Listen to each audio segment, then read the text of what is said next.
அடுத்துதான் நாங்கள் தங்கி இருந்த ரூம் விக்டர் ஸ்டே. இந்த ரூமை போய் பார்க்கலாமா? உள்ள கதவு திறந்து உள்ள போகலாம்.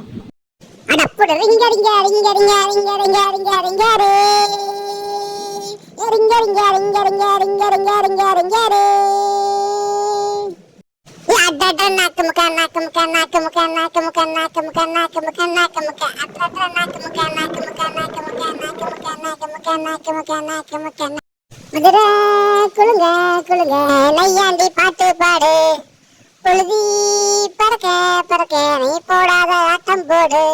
இந்த மண்ணு மணக்கிற மல்லிகைப்பூ நம்ம மனசை தெரிய வைக்கும். இங்க நின்று ரசிக்கிற ஊரு சொன்னா நம்ம பேரை திருத்தி வைக்கும்.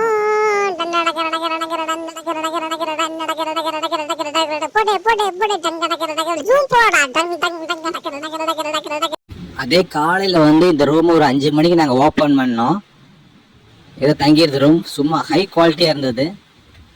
ரூமை திறந்து இந்த 3 பேர் என்ன பண்ணுறாங்கன்னு சொல்லி ஓப்பன் பண்ணி பார்த்தா காலையில் 5 மணி ஆச்சு. இன்னைக்கு கிளம்பாமல் அப்படியே இருந்தானுங்க. எப்படி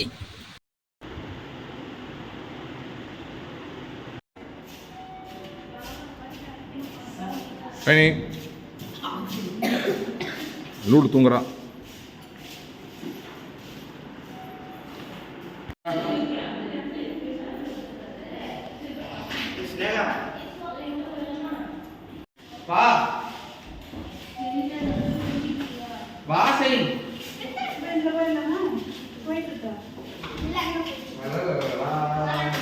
காலையில் இங்கிருந்து கிளம்பி மகாபலிபுரத்துக்கு போகிறோம்னு பிளான் பண்ணிட்டோம்.